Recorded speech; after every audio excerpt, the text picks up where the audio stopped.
Güngör. Good evening, good afternoon, or good morning, wherever or whenever you are in the world. Welcome to our online conference today. Before giving the floor to our dear guest, I want to introduce our team. I am the moderator of today's conference. My name is Güngör Usta. I am one of the residents of the Neurosurgery Department of İzmir Atatürk Training and Research Hospital.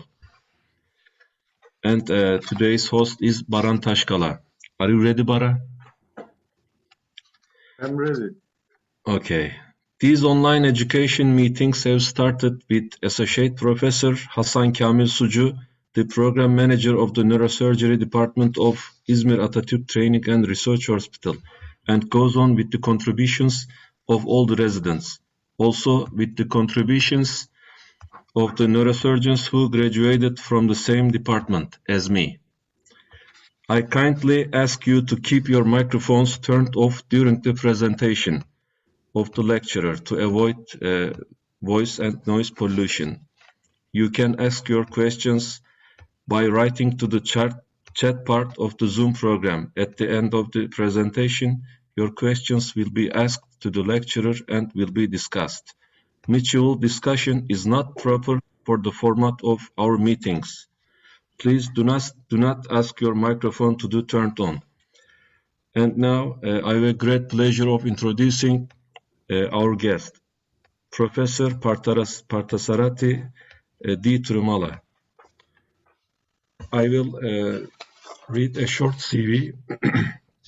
Dr. Thirumala completed his medical training in India at Stanley Medical College in 1997. After medical training, he completed his master's degree in biomedical engineering at the University of Illinois at Chicago in 2001. Dr. Thirumala completed his neurology residency and clinical neurophysiology fellowship training at the University of Pittsburgh Medical Center in 2006 and 2007. He is the member of American Academy of Neurology, Association of Neuromuscular and Electrodiagnostic Medicine, Clinical Neurophysiology Society, Epilepsy Society, Medical Association, Society of Neuroimaging, Society of Neuromonitoring, North American Society. Dr. Thirumala's specialized areas of interests are intraoperative neurophysiological monitoring, functional cortical mapping during awake craniotomies, neurophysiological monitoring during minimally invasive endonasal approach to skull-base surgery, electroencephalography in intensive care unit. He has published over 150 peer-reviewed articles, book chapters, and invited articles in the journals including JAMA, Neurology, Neurosurgery, Journal of Neurosurgery, Journal of Clinical Neurophysiology. He has given lectures both nationally and internationally of the value of intraoperative neurophysiology monitoring. Yes, sir. Welcome again to our Zoom meeting. We are listening to you. You can start your screen sharing.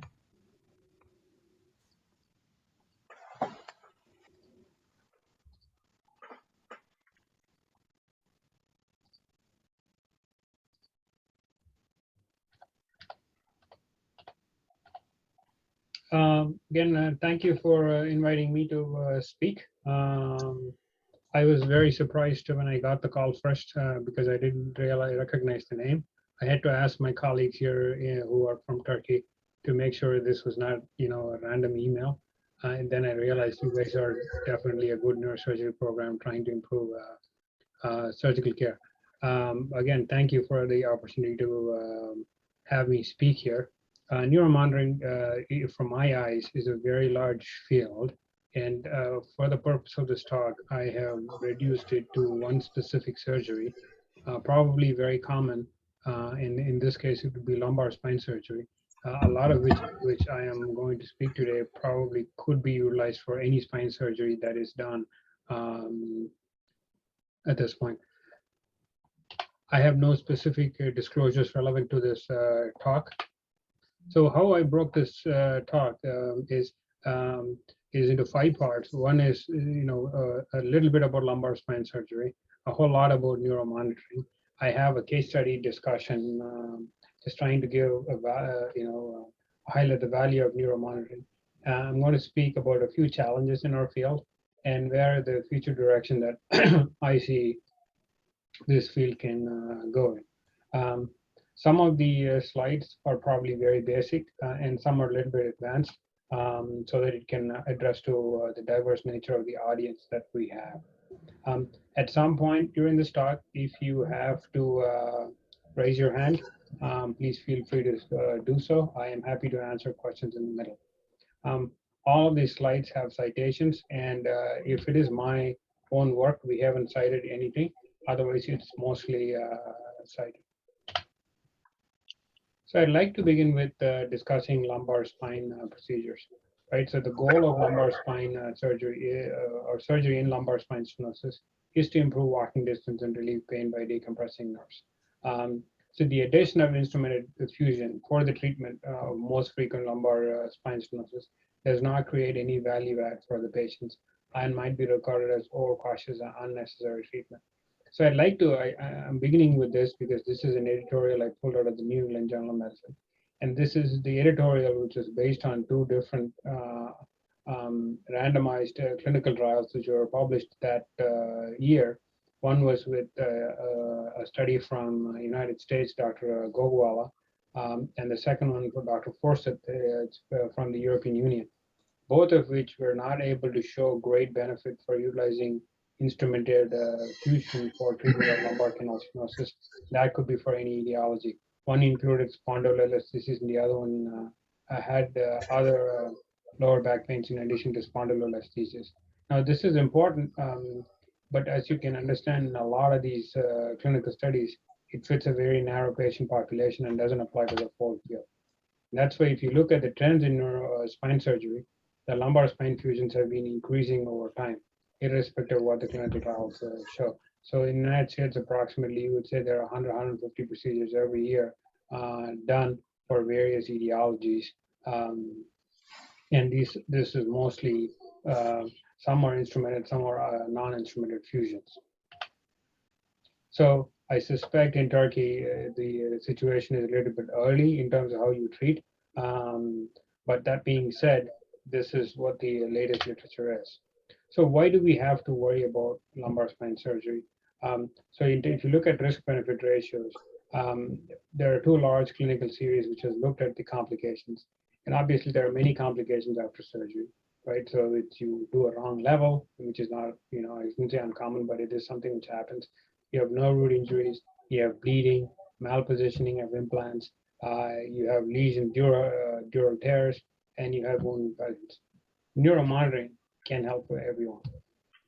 It only can help with patients who might end up having nerve root injury. And the two specific nerve root injuries here are spinal injuries or cauda equina injuries. So depending on the type of surgery and depending on the complexity of the case, depending on the case series, these numbers sort of vary across groups. So the two major series which have looked at it is they have said the neurological deficit is anywhere between 2 to 3% for instrumented spinal fusions. Now that number can vary, but that's a fairly reasonable number for us to guess. So if that's the case, what can we do as neuromonitoring to help reduce the complication or detect the complication? Right. So here I want for your group to understand what neuromonitoring is, how we can utilize these tools, and how it can benefit your patient population. So what is the role of neuromonitoring? So I'm going to break this part of the neuromonitoring talk into 4 pieces. The role of neuromonitoring, what's the physiological basis for monitoring?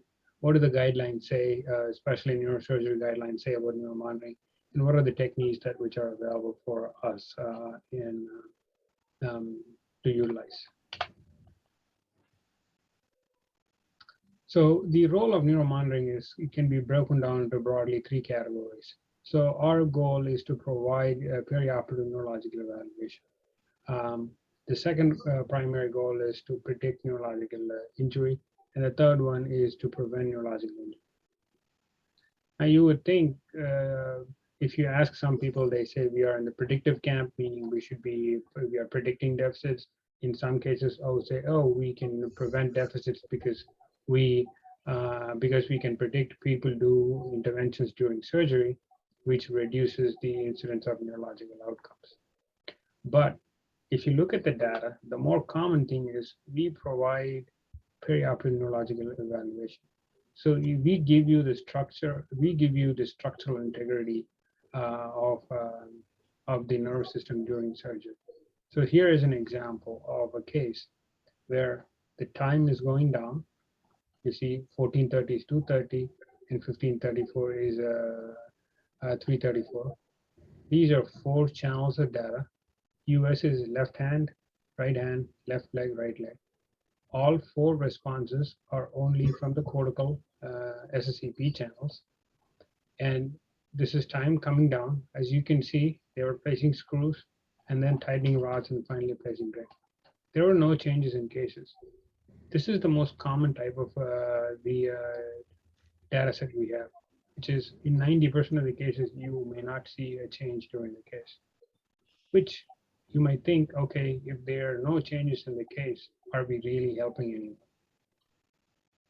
See, that's an important thing. When you drive a car, do you need a backup camera and a lane warning system? If you have a phone, do you want the phone to tell you where it is? So a lot of these functions become very essential because if you don't have it, then you don't know what to do with it. So ours is a very critical function, which is in an asleep patient, neurological evaluation becomes very critical in a continuous fashion. We also do what's called prediction. This is again the same format of data, time going down, cortical response on the left hand, right hand, left leg, right leg. As you can see, in this case, during the middle time frame around 9:51, there's the surgeon performs a laminectomy. Slowly after the laminectomy, there's a dural tear, and you can see that the cortical responses from the left leg is decreased.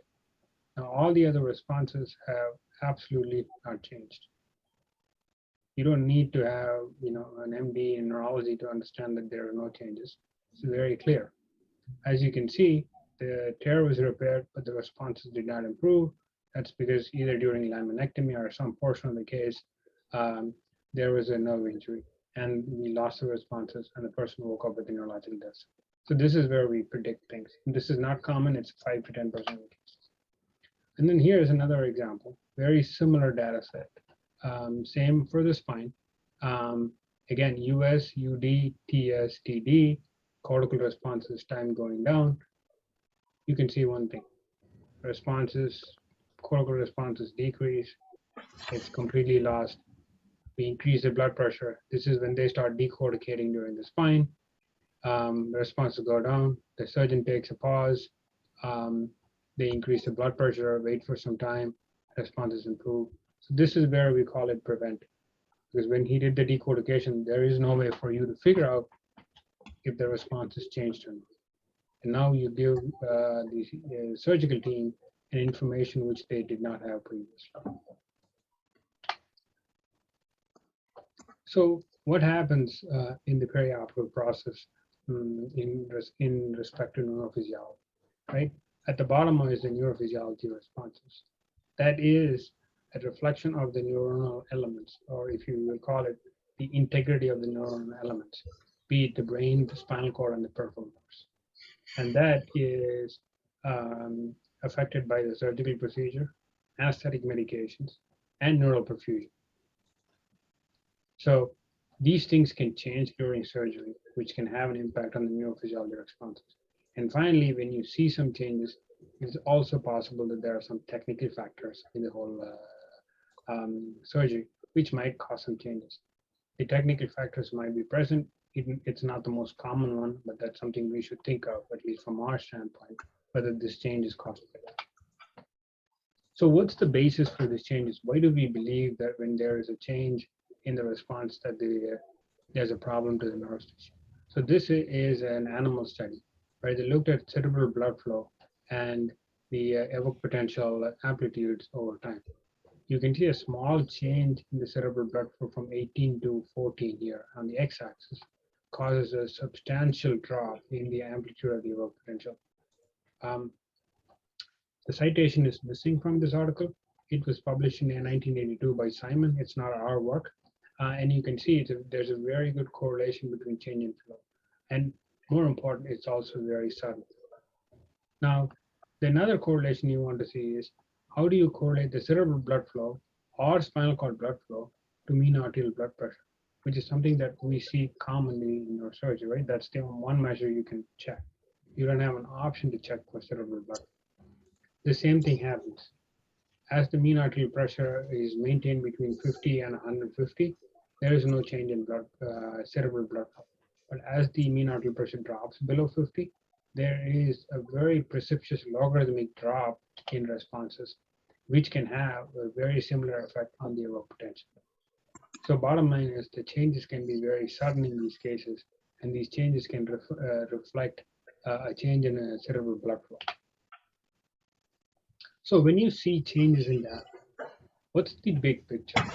How do you need to look at these things, right? You need to have an idea of where we are in the process. So when you have neurophysiology data, you basically have two types of response changes which happen.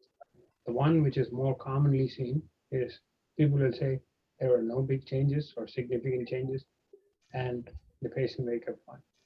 Or two, there are some changes in the case, and then you decide you want to do something or characterize those changes. When you call it significant changes, there are two types of significant changes. One where there's a loss of response, and one there is no loss of response, just like you saw the last time. All of you have seen the EKG, so I would use the same analogy here as an EKG. If a person who's undergoing surgery has a flat EKG at any point, that's a big problem compared to people who don't have flat EKG but have an abnormal EKG. So that's how I would differentiate between these two. So after you do that, you always have responses which are irreversible and reversible, which is changes which come back or changes which don't come back. So this is the class of data. In terms of the neurological deficits after a change, the loss of response and the completely irreversible response has the highest incidence of neurological deficit, and it slowly reduces as we go along till non-significant changes. And we can briefly touch on why in some cases when they don't have changes, they do end up having a neurological deficit. So what do you do? As we speak, there are no specific guidelines on how you need to behave when you see a change during surgery, right? If you see a heart attack, there's a guideline. The person has to go through the EKG, you need to draw blood, they have to go to the cath lab, there's a very specific protocol. But when you see a change during surgery, is there a standard protocol? And so far there's none. So here is an example of what's called a Delphi consensus statement, where people have grouped together and decided, okay, how do we handle this? So what they did was they broke down into 4 specific processes. So they said gain control of the room, check anesthesia, check if there is any technical issues in here, and then check for surgical maneuvers. In here, they're looking to reverse most of the things that they have done in the past to make sure that their responses can be improved. Lastly, people are thinking about wake-up test, but we rarely give wake-up test, or we rarely give methylprednisolone. We do that in some cases, but it's not always common. So what does the guideline say about neuromonitoring? That's something which is very important, right? So the neurosurgery guidelines, this is based on the Spine Society, is in terms of cost effectiveness. There is insufficient data to say that spine surgery is cost effective, neuromonitoring is cost effective. The lack of data doesn't necessarily mean that there is no data. See, lack of data doesn't mean there's no data for effectiveness. It's just that there's no data for saying that it's helping, it is cost effective or not. So let me give you an example. So in the United States, the cost of one spinal cord injury is probably in the millions of dollars. So by utilizing the neuromonitoring, you are able to reduce, even if you reduce one case, the impact, the value of neuromonitoring becomes very, very high. But that probably changes in various countries. Turkey might be a different story. India might be a different story. China is different. Africa is different. Nigeria might be different. So there is no good cost effectiveness data in terms of guidelines. But when you move to the most important aspect, which is diagnostic, right? Multimodal SSEP, MEPs during spinal cord illumination is very reliable and an adjunct tool in assessing spinal cord integrity and is recommended, and it's a level 1 evidence. MEPs are also very, very helpful, right? SSEPs is a level 2 evidence. It's a little bit surprising in terms of what they have shown, but most likely SSEPs also are very valuable because you can obtain reliable data during surgery. So what about therapeutic things? So if you talk to neurosurgeons, they would say, if I know someone is having spinal cord injury or peripheral injury, why would I care? If I use neuromonitoring, and if you tell me there's change, if I make changes based on the change, will the patient benefit? So far, there is no data to show that there is any benefit. The reason there is no benefit is there is no prospective studies which are ever shown to have therapeutic benefit. But you can go back and find multiple anecdotal empirical data where say, oh, I used it in this case, it helped me a lot. So the challenge in doing a study like this is when you have complications in the range of 1 to 2%, you need large, very large volumes of patients to identify if an intervention helps or not. We don't have any, that would be a very challenging study to find. And that's why you will have challenges in proving the therapeutic benefit. But in terms of diagnostic accuracy, it is very good. So now we have an idea about what the role of neuromonitoring is. It can provide neurological evaluation during surgery. We also know that what's the physiological basis. The changes mean that the neural structures are at risk. We also know what the diagnostic studies say, the guidelines say, which is that it is very diagnostic but not therapeutic, right? At this point. So what kind of tools are we discussing? That's important for us to know. So the three major tools which you would be utilizing in Turkey is somatosensory evoked potentials, electromyography, and transcranial motor evoked potentials. Do you guys use this in your hospital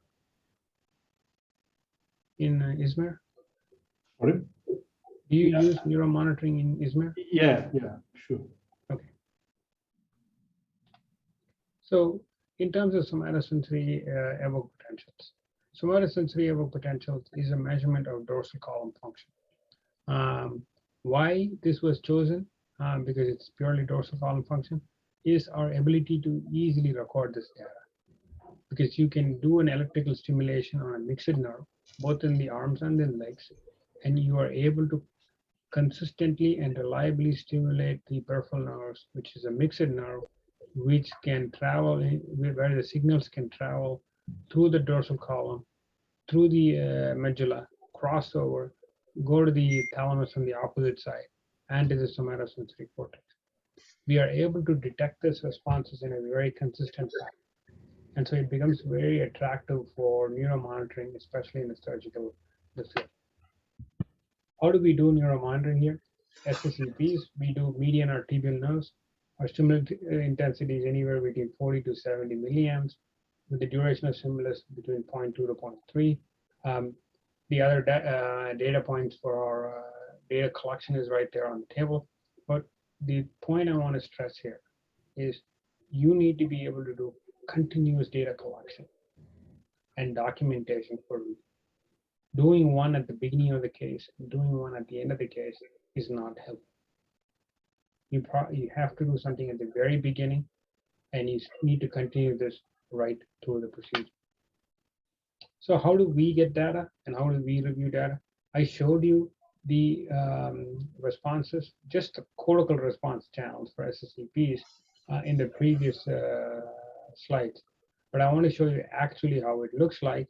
In this case, this would be a way where we are reviewing information. This is our windows. where we have ulnar nerve SSCPs and tibial nerve SSCPs. We have 5 channels, 4 to 5 channels in every window, and the green line represents the baseline data. The red line represents the data which was recently collected, and the white line is the data which is currently collecting as we speak. As you can see that here we have 4 sets of channels. Our neurophysiology configuration is a little bit different. The negatives go down and the positives go up. Our channel configuration is a little bit different from what's published in guidelines, but it looks very similar to what we use in journal articles. So we use 4 channels of data. The EPD gives information about the ERPS point. The FZCV gives you information about the brainstem integrity, and the FZP3 channel gives you information about the contralateral somatosensory cortex. We also collect data from the lower extremities, where we get PZFZ, which is the brainstem response, and the 3 cortical channels, which give you good information about the cortical responses. The reason we do 2 channels is sometimes the tibial nerve SSCPs have a dipole, which means the ipsilateral side would be the best data. So we want to make sure we don't miss that information. So in terms of SSCP monitoring, it gives you the functional and regional and hemispheric blood flow. It also gives you a function of lemniscal pathways in the brainstem, and it helps you identify the somatosensory cortex. So I'm going to skip the bottom 2 portion of it. It's also very sensitive to patient positioning of the neck and the brachial plexus. That's why we use that in a lot of skull-based surgeries as well. And sometimes even when we don't have data in lumbar spine procedures, we do end up doing just the uppers to make sure there is no brachial plexus injury in these cases. So what's the alarm criteria we use? We use typically a 50% drop in amplitude or a 10% decrease in latency to be considered as a significant change. Now, this is purely for cortical responses. We don't have good alarm criteria for the other channels yet. So how good are SSCPs in detecting a postoperative neurological deficit? The diagnostic accuracy, SSCP changes during lumbar spine surgeries are highly specific or moderately sensitive for new postoperative neurological deficit. Patients who have had postoperative neurological deficit are 22 times more likely to have exhibited an intraoperative SSCP change. Now, the reason why this data, or at least this study, has shown that it is only moderately sensitive is one. When you look at sensitivity, sensitivity is a measure of true positives and false negatives. So what happens here is we are looking at changes, and the changes as a function of neurological outcomes. Most of the changes which happen during surgery end up getting some sort of an intervention. So that's one reason why sensitivity is low. The second reason why sensitivity is low is the documentation of neurological outcomes is extremely challenging. So you end up finding things, not finding things where things should be there. So this was based on retrospective review. The reason why I cited this paper compared to other papers which have been published, obviously it is my paper, but that being said, one of the reasons is that this is a systematic review where it took data from a lot of publications and combined it to find an answer. So the chance of us coming to a good answer is very easy when you combine data from multiple publications to ask one very specific question. So that's SSCPs. I want to focus on EMG because, as you probably know, the lumbar spine ends at L1, and there's not a whole lot of spinal cord in the lumbar region. And so the chances of you having spinal cord injury is very low. You're probably more likely going to have no root injury in these cases. So EMG becomes very critical. There are 2 types of EMG we do. One of them is a free run EMG, the other one is triggered EMG. We also do transcranial motor evoked potentials in some cases. Now that's coming into favor as we speak. So what are the 2 types of EMG? Triggered EMG and free run EMG. So what's free run EMG? It's a response to unintended stimulation of the nerves, which means you have the data which is running, and as the data is running, You don't do anything, you just watch for the EMG responses in the nerve recording. The second one is triggered EMG. The triggered EMG is a compound muscle action potential in response to an electrical stimulation. So we do that so that we specifically want to identify a very particular nerve which is there or not there in a certain location. So one of the things that you want to make sure you do is anesthetic considerations, which is EMG responses are not significantly affected by anesthetic choices. You can use inhalation agents or TIVA, but it is very sensitive to neuromuscular transmission drugs, right? So if you use neuromuscular blockade, that is not recommended in these cases. You're going to have trouble, right? Neuromuscular blockade is important because in intraoperative EMG monitoring, when it needs to be used, there's difficult intubation or surgical exposure or mechanical ventilation. In my mind, if you're using neuromuscular blockade, it becomes very challenging for us to do EMG during this procedure. So free run EMG is basically a continuous monitoring of bioelectrical baseline activity of the musculature. It's designed to detect injury, mechanical manipulation, change in temperature, traction in these cases. So what is an alarm criteria? So if you're doing surgery in my center, what would I do? Right? How would I set it up? What calls would be made?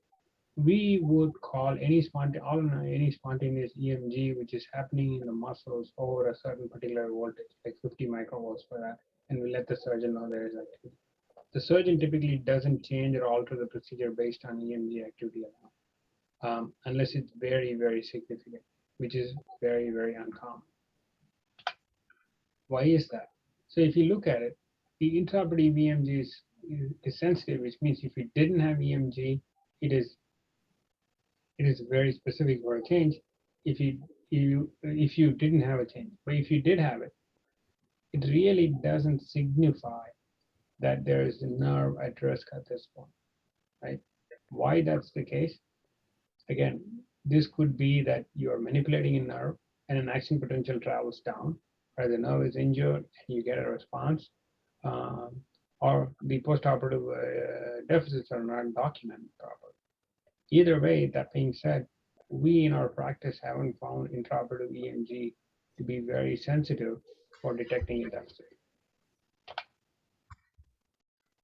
Now, the one of the challenges in getting EMG is nicely put out in the slide. This is by Dr. Stan Skinner. He had shown that when you do EMG recordings in the lower extremity muscles using multiple electrodes, the same response looks much different in a surface electrode to a subdermal needle to an intramuscular needle. This is very important because a lot of our group, when you collect EMG responses, some groups just do a surface EMG electrode. And the no group threshold criteria also very specifically changes when you have a surface needle pad as opposed to a subdermal needle to an intramuscular needle. Now, why is that important? This is important because when you start doing triggered EMG, you want to know exactly how much data you are seeing. So what is triggered EMG? It is stimulation of the nerve or some area where there might be a nerve using monopolar stimulation, which results in a compound action muscle attachment, right? So what are the things do you see? You see, look for thresholds, you look for latency in response, and you look for an amplitude in response. The primary job here is for us to see if there's something going on, if there is activity which we can see. Why is that unique? You need to make sure that you've not misplaced the nerve. So you can see in this slide, this is a misplaced pedicle screw. One of the turns of the pedicle screw is very close to the nerve, right here, right? So you're going to have a low threshold, but that's not the most important problem, is that you're going to have a problem wherein that this nerve can be irritated by the screw, and your postoperative outcomes might be worse off than what it was before. So there's not going to be much of an improvement. So it is almost like your surgery causing problems than trying to cure it. So one of the things that you, at least from a neuromonitoring standpoint, that you need to understand is that when you place these muscles and you stimulate the screws, the muscle groups always shift. we all know that L1 is iliopsoas, L2 is adductor, L3 is quadriceps, L4, L5 is PA, gastroc, and hallucis. But it's not always the case. There's always a shift in terms of how the EMG responses show up in these muscle groups. In fact, the one thing which has never been studied is if you have responses in 2 or more muscle groups, do we have a medially placed screw with a higher threshold? So here is an example that I'm going to show you of how we do pedicle screw testing, because this is something very common, which is done across the world, I would say. On the left, as you see, is the EMG, free run EMG, which is ongoing. There are small bursts of activity in there. But here we are stimulating, and you can see our SSEPs are being switched off. You can see a stim artifact in all of these muscle groups. And we typically increase our current, and we document the neurophysiology data.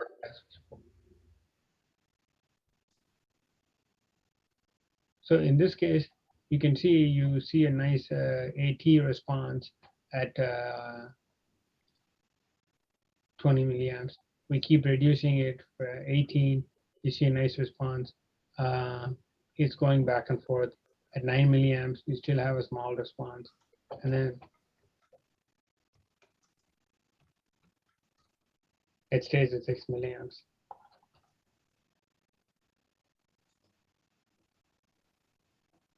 So the other thing I also want to notice is at 14 milliamps, you saw a response in the gastroc as well.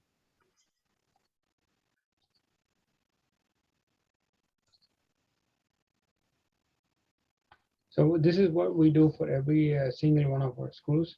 And if you don't get a response at 20 milliamps, we generally stop stimulating those screws and we move on to the next level. It's a very dynamic way of mapping. Some 2 groups have now patented this into a special minimally invasive process.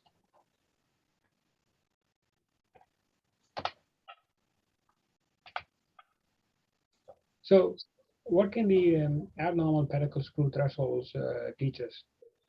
It was published that there were many thresholds we use, a certain current threshold, which can tell you if the screw is abnormally or medially placed in scenarios. Because there was too much data out there, there was a group which came out and said, okay, let me look at the triggered EMG thresholds to see if these screws are medially placed. And so this group looked at various numbers and decided that 8 milliamps is where is highly sensitive and highly specific to detect a medially placed, misplaced pedicle screw. Okay, so what we did was we took it another step forward and said, okay, if 8 milliamps is a problem, and you only answer the question because there's high variation in what the medially placed screw is, can it give any more information than just being medially placed or misplaced?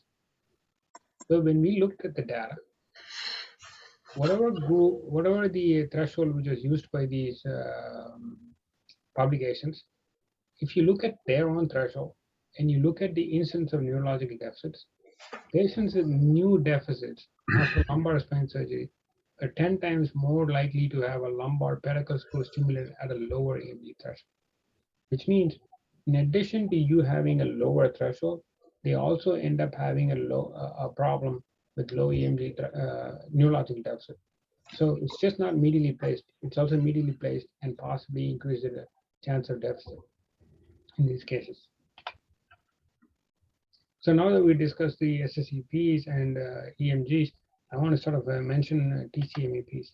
TCMEPs primarily are transcranial motor evoked potentials. There are other ways to obtain motor evoked potentials, which I'm not going to delve into. But when you stimulate the cortex with a certain amount of current, there's a signal which goes down in the descending corticospinal tract, and finally, after it connects with the alpha motor neuron, responses travel through the peripheral nerve, and you end up getting a response in a muscle. So we could either do a neurogenic MEP or a myogenic MEP. We end up almost always getting a myogenic MEP. And our group hasn't done a whole lot of neurogenic MEPs. So these are our stimulation thresholds and recording parameters for evoked potentials. We don't do averaging signals, but we end up doing it as frequently as the surgical procedure can allow. You can't do MEPs every single minute, but you can do it as frequently as possible. One technique which is actually modified here and helped to improve evoked potentials is the quadripolar technique, which is increasing the stimulation. This actually reduces the current needed for this the stimulation, and you can actually continue to do this more frequently. On the right is where we have done that, and we are able to get good responses in all muscle groups in the upper and lower extremities. So one of the more questions people ask is how do we get MEPs? What motor power do you need for us to get it? Because when you don't get it, that's a technical issue that you need to resolve, and it's not resolved that common. So people start looking at it and like, okay, is the patient having trouble? So if you need to have at least a motor function of 3/5 to get some good MEPs in most of these cases. If you have anything lower, it's going to get difficult to get reliable motor potentials. So this is very important for anesthetic protocol. No muscle relaxants, right? Except for intubation. No muscle relaxants during the procedure. No inhalation agents. No nitrous oxide. And TIVA protocol, propofol and dexmedetomidine. Now, you're going to have anesthesiologists argue saying, oh, I can give a little bit of gas and I can maintain low amount of gas. And they're going to bring in some papers to say, okay, it's not a problem. But from our practice, that little bit of gas is never controlled adequately and ends up being a lot of gas, and you end up getting poor responses, which ends up leading to a false negative test. So what we get is mostly an anodal stimulation of contralateral motor potentials, and these are recorded from the spinal cord. We don't have any standard criteria. When we see a big change from compared to the previous amplitude or latency, we do let the surgeon know and try to implement corrective maneuvers. Now, why is this important in our cases, right? So what we have here is basically you have motor evoked potentials in primarily nerve root injury. How are we going to measure nerve root injury using MEPs? First, we thought we can't, but then there were 2 or 3 good studies which came out which said you can. So this is a very nice study which looked at the utilization of motor evoked potentials to diagnose lower extremity motor nerve root injuries in about 4,000 patients. So this looked at 2 or 3 groups. It had a control group without MEP and a control group with MEP, where they looked at changes in MEP, especially single muscle groups, to see if that single muscle group decrease correlated with the change during the procedure and postoperative outcomes. And as you can see, there's a very good resolution. On the right, the right adductor hallucis had a small change between time from here and time from here. And with the release of distraction of the L4, the response is improved, and the patient also subsequently improved. So they ended up concluding that the MEPs are highly diagnostically accurate for anterior tibialis related nerve root dysfunction, especially L4, L5. Does it help with L3? Does it help with S1? I don't think we have data for it, but we can definitely lean saying it is possible that we could start using MEPs for nerve root dysfunction. This is another paper which also says the same thing, that MEPs can help in lumbar deformity surgeries for single nerve root injury. So we spoke a little bit about lumbar spine procedures. Despite evidence, the number of surgeries are very high. There is a risk of complication. There are tools which can help you in diagnosis, not very good in therapeutic process because there's not a whole lot of data. So let's summarize all of this and try to put it into a case study to see where we are with this process. So this is an example here. It's the same case that I showed you the video on. So the patient was undergoing an L5S1T lift, right? When the screws were stimulated, we got no response from L5, no response from left L1. When we stimulated the right S1, we got a good, clear response from right tibialis, right? So how is that even possible? So there are various reasons why this could be the case. This is where I wish I had a Mentimeter where I could ask questions, but this is unusual. So you could say, okay, maybe the muscle group is wrongly plugged, or the muscle has a different the nerve has a different orientation. It's getting out differently compared to other patients. But that's not the case in this. So it could be that should we do something about it? Is there a problem with these cases? So you need to think about it, right? S1 screw stimulation causing an AT, which is the anterior tibialis anterior muscle. That's not very common. You would probably expect that in the biceps or in the gastrocs. So what happened in this case is a bicortical purchase of the screw, right S1. As you can see, if you have the screw tip which is coming out, it is possible that that can be compressing the right L5 nerve root and causing a response in the anterior tibialis, though the L1S root is much lower in this case. Now, what can the surgeons do? You could pull back the screw. Our group ended up leaving it where it is, or you can take the screw out completely and find a new pilot hole and a path. But you have to understand, when you have a low screw threshold, it could be that the nerve can get irritated and your surgery may not be that successful as you expect. So you have the challenge with neuromonitoring is a few-fold. So we have to understand that there are a lot of false negatives in these cases. False negatives, I mean, when we don't have changes in lower extremity SSBs, the patients do end up getting neurological deficit. In lumbar spine cases, why is that? The reason being very specifically because how the nerve roots are set up, right? So each nerve root supplies a single muscle group, or sometimes in some cases more than one muscle group, and you don't know how exactly one group gets affected. So if you use SSCBs alone, then you're more likely to go and miss the responses or the changes, which means that in some cases, a different level gets injured. You may not see some changes in the tibial nerve SSCPs because a level above got injured and your SSCPs are still intact, and the person ends up waking up with a neurological deficit. So that's one big problem, and that's a challenge that the SSCPs in and of itself cannot fix. One solution could be that you could do both tibial and peroneal nerve SSCPs in these cases, but that's a lot of work, and we haven't still tested it to see if it actually helps. The second challenge is with EMG. What happens is when we do these cases, most often they have chronically compressed nerves. They don't have normal nerves, they have abnormal nerves. Now, when you test the pedicle screws for medial placement or misplacement, does the screw threshold, which is the current needed to stimulate the nerve to create a response, is the same normal nerve as compared to the chronically compressed nerve? No. So as you can see, the difference is you have up to 20 milliamps where the chronically compressed nerve can create a response. That's why what we do is we let the surgeon know if we see a response, and they look at the X-ray and say, okay, I don't like this or I like this, and they change it. You have to be very cognizant of where your blind spots are to the surgeon. And the third thing with MEPs is there's a very, very high variation in how the amplitude of responses are during surgery. So here is an example.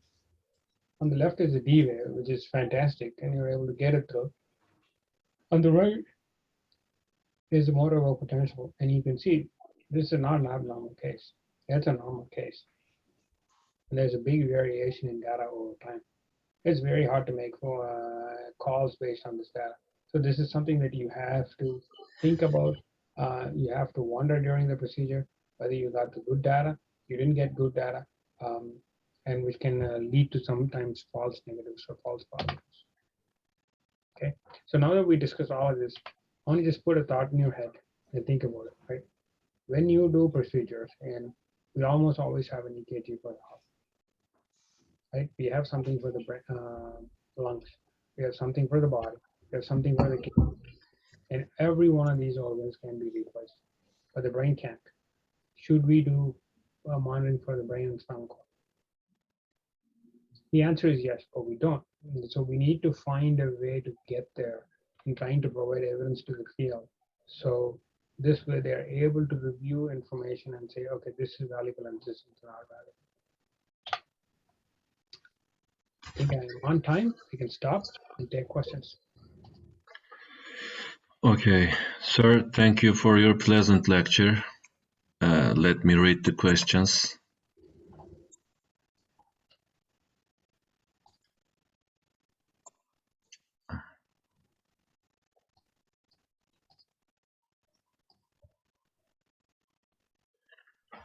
Dr. Selim Bozdağ, thank you, Prof, for this great presentation. I have a question. Is there a difference between a neurologist and a technician in terms of sensitivity and specificity? Unfortunately, there are generally no neurologists in surgeries in Turkey. Instead, the technician of the company that gives neuromonitoring service makes the measurements. Is this a problem, in your opinion? Is it a problem? It depends on how good the technicians are and how good the technicians are. Generally, if you have a technician from a company, that necessarily means that they have a lower level of understanding. What I would suggest is for you to get more understanding about neuromonitoring and try to encourage your neurology colleagues to come in and help you. If they can't, if you only have a technician, then it falls on you to learn more about neuromonitoring and understand it a little bit more and during the surgery. Will they do a great job, the technologists? Obviously not, right? You're going to have a kink in that armor or the hole. You have to be careful because you are responsible for the patient. Okay, thank you, sir. I can read the questions here, so let me read it and I can answer myself. So the second question is about temperature affecting neurophysiology monitoring. So it is a great point. We do have a lot of temperature-related changes in both SSCPs and MEPs, but most of the time it is purely a shift in latency, a small shift in latency. The thing we do not do is we don't cool the temperature like we do in cardiac surgery where they go up to 20 degrees. So though it has a small effect, doesn't have that big of an effect for us to change how we make calls during this procedure. So the next one is from Aladin Bayrak. So yeah, so this is a very important point. What is the alarm criteria can you use for somatosensory spine surgery? So it depends on the modality. If it is for some SSCPs, it is 50% reduction in amplitude and a 10% change in latency. Now, do I stop the surgery for it? Depends on what you're doing. What commonly we do is we stop and we go through the checklist. Is there something which is going on that I can stop doing? So for example, if you just put a screw in, did the screw end up in the wrong place? Or did I tighten the rods? Did I tighten it too much? Or was the blood pressure decreased suddenly? Or somewhere else is the patient bleeding that we just don't know? So you want to make sure you look at the lay of the land to see if there are any other issues. Are they collecting the data? So if I put one slide which has a checklist, I would strongly suggest that you go through the checklist in that scenario because you can't stop it. If you have an option to stop and come back and do it again, I think that would not be a bad idea in most of the situations. Have we done that commonly? No, but we have done it in complex spine cases where we just don't know where the change is coming from. Which is more valuable and diagnostic, MEPs or SSCPs to detect intraoperative spinal cord injury? Now that's a very good question, and I don't think we have a good answer. It depends on the study you look at. But if you're going to ask me which one should I be using during my surgery, my strong suggestion is both, because each one has a different piece of information it gives you. One gives you the sensory pathway information, and the second one the motor pathway information. And both the speed of the nerve fibers in which you transmit impulses are different. Hence, they are exquisitely differentially affected by anesthesia, blood pressure changes, temperature changes. So you want probably both.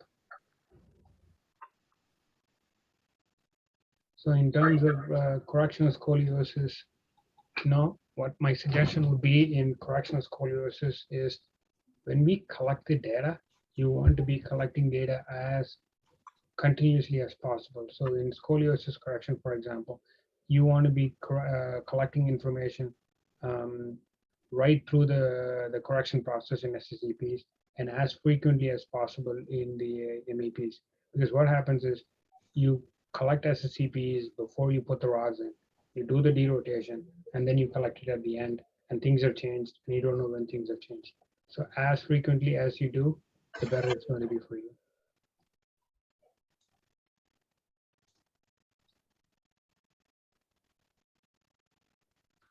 Okay.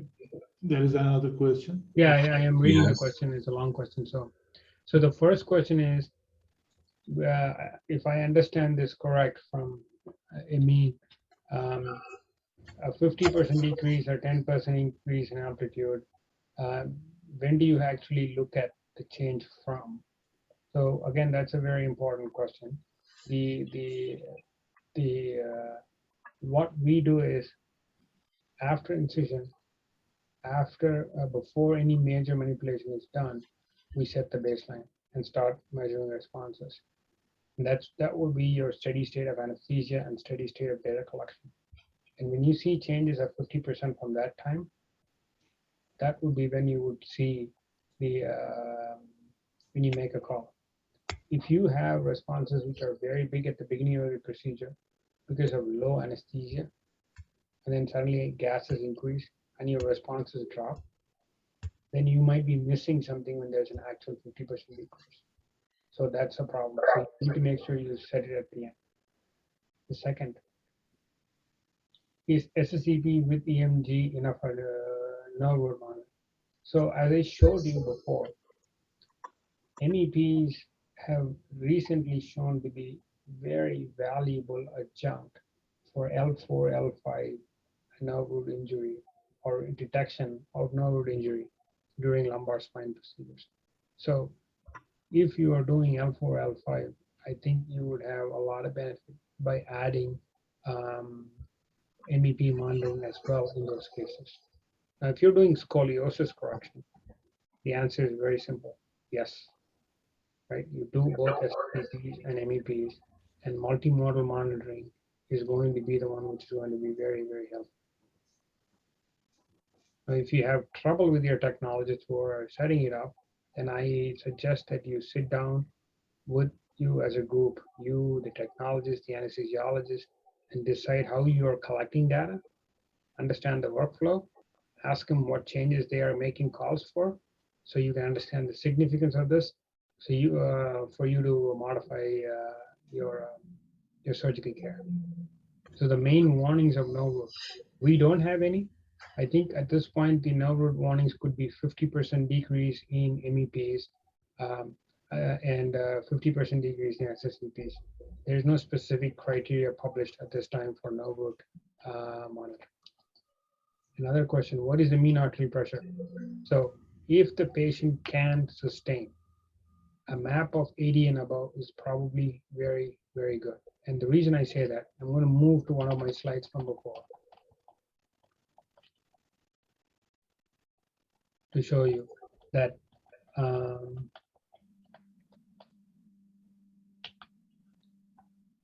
if the blood pressure stays anywhere between 80 to 100, the cerebral blood flow and the spinal cord blood flow does not change a whole lot. If it doesn't change a whole lot and it's at a very good level, then you can see that the evoked potentials are also maintained. that means the brain perfusion is very much intact. So then the chance of you having a problem or neurological deficit is much, much lower. Hold on, next question.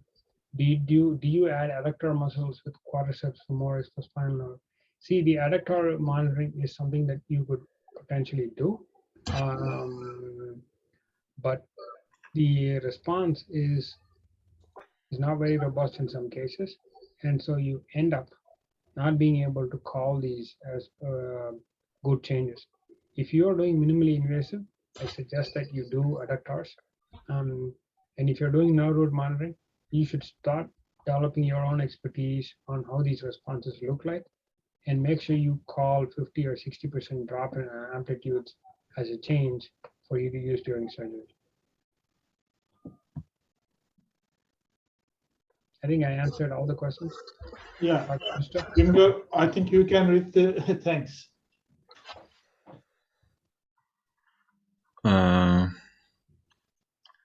Baran Taşkala, thank you for great lecture, Professor.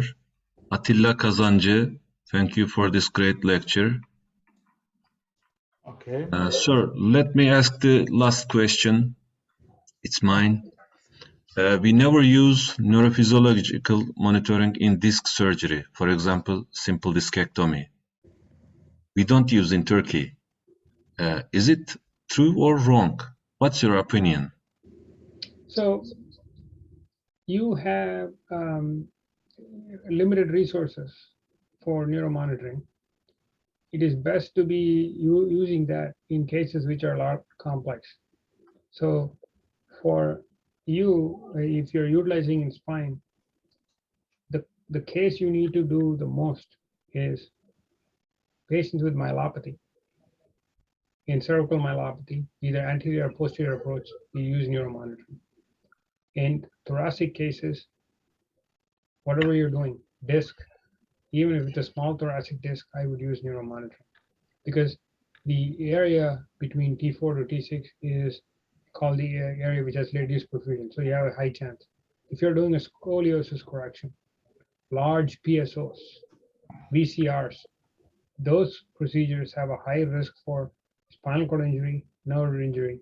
So it is best for you to utilize your neuromonitoring services for that.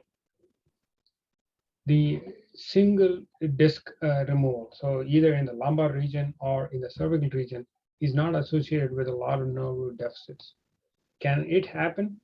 Yes. If you send your junior resident in, he may pull nerve root disc and something else with it, and it might have a problem. But in general, in experience hands, that's not the case. So you should, the risk is low. But in thoracic discs, it's a lot more complicated. And so it's nothing wrong in using, because of some of these thoracic disc ends up being calcified. So when you're manipulating a thoracic disc which is calcified, then it's possible that some of the calcified filaments can go on into the spinal cord canal and cause changes. So you want to be a little bit more careful. Yes. Now, how does do you have any neurologist in İzmir who is interested in neuromonitoring? Not much, maybe less than fingers of a hand. In whole of Turkey or just in? No, just in İzmir, maybe 4 or 5. In Turkey, I don't know the exact number. In İzmir, one option is to look for PhD neuroscientists to see if they can help you. so PhDs, yeah. they can come in and learn this and help you. Are you talking about going to Pittsburgh or in Turkey? No, in Turkey itself, because what happens is when you use technologists which the company is sending, the level of expertise they're bringing in may not be matching the complexity of the cases and the needs you have. So you may want to train someone, because in every country, obviously, neurologists are very busy taking care of patients in neurology. They have no time to come to the OR. Yeah, yeah, So you can bring in maybe a PhD who in neuroscience, who can have more understanding, who might have time, and you don't have to pay that much. yeah, If you find somebody. yeah. If you want to come here and train, if you want to have send someone from your hospital, just let me know. Emine Taşkıran, reply your question, I think, Güngör. 5 to 10 neurologists are interested. So we have a course, we have a training program. So if you are interested in, if anybody you know are interested in coming, shoot me an email. Dr. Suku has information. Yeah, okay. I can help. We can write to you about it. Yeah. If someone interested in. Yeah. Thank you for that. Thank you. Yes. Okay, Güngör, I think all the questions and comments. There is no questions more. Sir, If you thank have you. anything else in the future, any specific surgeries that you want me to address, I am happy to do it. Thank you. We will be in contact with you for that. Thank you very much. Thank you for the detailed conference. Thank you so much No problem. for accepting our offer to give a speech. Thank you. No problem. Thank you, Professor. Okay, Baran, we can